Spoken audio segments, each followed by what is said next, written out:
Alright, update lang po tayo ngayon sa mga OLA na may home visitation. Medyo natabunan na yung mga videos ko dito sa mga OLA na nag-home visit. Ito yung list galing sa Facebook page ni Kikay Bautista, yung founder ng United OLA Victims Movement. Okay? Ito, based on their reports kung ano yung mga OLA na nagpupunta. At ako, may mga ilan ako rito na talaga nagpupunta sa bahay at may experience at may mga kapitbahay ako napuntahan dito. Okay? Then, bago ang lahat, maglalambing ako sa inyo na paki-follow po ang aking mga social media account. Ang Facebook, TikTok at ang aking YouTube channel. At kung nakagustuhan nyo at nakatulong sa inyong video tayo, malaking tulong din po ang pag-like, malaking tulong din po ang pag-share.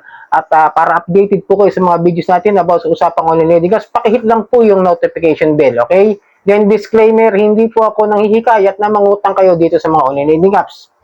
Ako po yung sumisilip lamang po at nagre-review ng kanilang proseso ng pagpapautang at ang proseso ng kanilang paniningil para magkaroon ako sa inyo ng shared real experience at magkaroon kayo ng tamang expectations at idea dito sa mga operation o mga sistema ng kanilang online lending apps. Okay?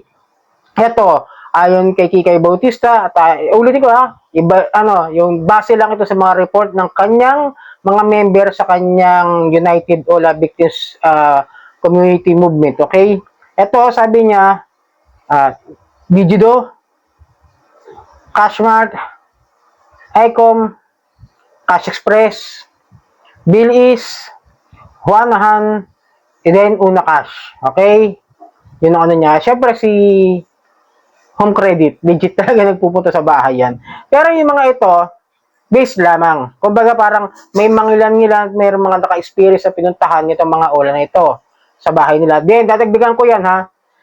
Yung OLA na si Big Loan, may naririnig na rin ako na nagpupunta rin daw yan sa bahay dahil parang may something na naging ewan ko kung nag-collab or something na binili ng Digido, yung Big Loan. I'm not sure about that, pero yung sa pagkaka-research ko sa kanya, halos same address lang kasi ng kanilang office yung ginagamit ng Big Loan at ng Digido. And then, ulitin ko lang din, nilinawin ko lang, si Cashmart, may problema yata ito. Hindi ko sure kung but parang hindi ko siya napansin sa list of recorded online lending platform sa mga OLA. Kaya hahanapin ko lang itong si Cashmart ulit. Parang may something lang. Parang may, hindi ako sure kung saan siya na-sanction. Kung sa SEC o sa CIC. Ayun, nasuspend, diba? Then itong si Cash Express, talagang nagpupunta rin yan sa mga bahay-bahay. As long as dito lang yan naririnig ko sa NCR. And then, depende rin po yan doon sa amount na inyong nakuha. Siyempre, kung maliit lang naman nakuha nyo, kung 1,000, 1,500, 2,000, I'm not sure pupunta. Kasi, yung napupuntahan dito is mostly nasa tingin ko 5,000 pataas. Yun ang pagkakaanuhan ko. Yung pagkakarinig ko lang kung pag napupuntahan. Pero either, puntahan kayo dyan o hindi, paalala lang, huwag kayong matatakot. Harapin nyo lang. Tayo po yung may utang, tayo po yung may responsibility, tayo po yung may obligasyon, at kausapin lang natin na maayos yung mga field collector o yung mga online lending apps agent na nagpupunta. Then si Bill is, alam ko, nagpupunta rin talaga. May mga nagbigay na sa akin ng mga picture na napuntahan sila ng collector ng agent ng Bill is. Ulitin ko, depende pa rin yan sa utang ninyo, sa amount. One hand, sabi nila, pero wala pa lumapit sa akin na naghingi ng advice about sa one hand na nagpunta. Then tong si Una Cash, under din yan ni Digido Finance. Yan si Una Cash, tsaka yung Big Loan, tingin ko magkakasama na yan eh. Naging ko ba parang nag-collab na sila. Ulitin ko, yan si Cash Express, nagpupunta yan with a demand letter. Kasi meron akong kalugar dito na napuntahan, lumapit nga at nang hingi rin ng tulong kung ano pwede niyang gawin. Sabi ko nga sa inyo, kapag yung mga OLA agent, yung mga lending collector, pupunta sa bahay nyo, paalala lang, huwag kayo magpadadala sa emosyon ng damdamin ninyo. Baka mamaya maisip nyo, ito yung nangaharap sa akin. Paano kung hindi pala yun? Ang agent na yan, nagawa nyo ng hindi maganda. Ulitin ko, papaalala ko lang sa inyo, huwag kayong basta-basta by emotions para makagawa kayo ng mali. Alalahanin niyo yung viral ngayon, yung cheating issues. Baka imbis na makalusot kayo, kayo pa yung makakasuhan. Tandaan nyo ha, kasi may mga idea ako, mga something na naririnig na baka may mga body cam yung mga yan.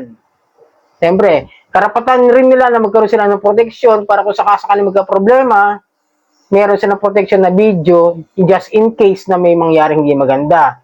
At kayo, kung gusto yung videohan, paalam din kayo doon sa lending collector. Kasi baba, hindi kayo magkaintindihan, naningil sila sa inyo, tapos sasabihin nyo na lang na pinoprovoke kayo o something na baka unahan ninyo, may gawin kayo hindi maganda, iprovoke nyo rin, mabaliktad kayo. Ulitin ko may utang tayo. Responsibility nating bayaran yon ng maayos. Ngayon, kung wala talaga tayong pambayad, kausapin natin mas. Kasi yung ibang lending collector, napapansin ko rin, medyo mapilit. May mga something na parang hindi ka nga hinaharas, pero parang pipilitin ka nila, gumawa ka ng paraan, bayaran mo agad. Siyempre, hindi mo naman expect na darating yung mga yan sa inyo, di ba? Di sana kung alam nyo pupunta dyan, nakapaghanda kayo ng merienda para sa kanila. As my experience ko na napuntahan ako ng dati ng lending company na iyon, same lang nila ni Home Credit, yung loan ng mga gadget, appliances, then cash loan, then si Digido, yun nga experience namin dyan mag-asawa, dyan sa pagpunta na bahay. Pero, always do that thing that will be right for us din. Makipag-ugnayan tayo, once may nagpunta, pag may iniwang card, para doon sa demand letter o para doon sa number na kukontakin mo para magkaroon kayo ng sariling agent nyo na pwedeng makatulong. Just in case na magkaroon kayo ng settlement na babayaran mo sa ganito. Pero paalala lang, huwag kayong basta-basta mga akong babayaran ko ng 15. Tapos magkaroon kayo ng problema. Sa either, kusapin nyo kung papayag sila sa installment. Yung kaya nyo, baka pwede kayong bigyan ng another partial payment options na makakatulong na hindi na madagdagan yung mga waive, yung mga penalties ninyo para ma-waive na rin nila. Parang si Bilis, ngayon nga, merong offer sa akin na balik simula, bagong simula, na pwedeng hulugan ulit yung utang ko. 2 years ago. Pero offer talagang principal, mga balik sa simula ko ba, pwede ko nang simulan ulit nang wala na yung mga penalties. Ganun, baka pwedeng makausap nyo yung mga agent na magawa ng paraan para dyan sa mga utang ninyo na maaring lumaki na ang penalties at yung mga charges, kaya hindi kayo nakakapagbayad, di ba? Mas maganda kausapin natin, wag niyo paghahasaan ng mga ng mga sharp things o ng mga something kung ano-ano, baka takutin ninyo, baka sabihin niyo di ka na makakauwi ng buhay. Wag naman ganun mga kadyani. Paalala lang ako mismo, may utang pero di ko ginagawa yung mga ganyan na hindi ka na makakauwi sa inyo. Tandaan niyo, wag yan nagkaroon ng problema, nasaktan ninyo. Imbis na makakalusot kayo, makakagawa kayo ng paraan na maging legal usapan, baka kayo pa kasuhan ng physical injuries. O, nangyari, di ba? May criminal case na kayo, may utang pa kayo. Always use this quote.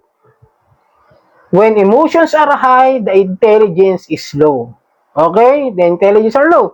Kaya sabi ko, hindi basta-basta wag nating papaabutin doon sa sipahayo ng damdamin. Huwag tayong basta babanat. Huwag tayong basta gagawa ng mali para lang sabihin na may ginawa silang mali kahit wala pa namang ginagawa. Okay Yung mga pag-home visit, uulitin ko. May utang tayo, obligasyon po natin yan. Ngayon, kausapin lang natin. Tapos kung napuntahan at kung magagawa ng paraan, isettle na lang na maayos.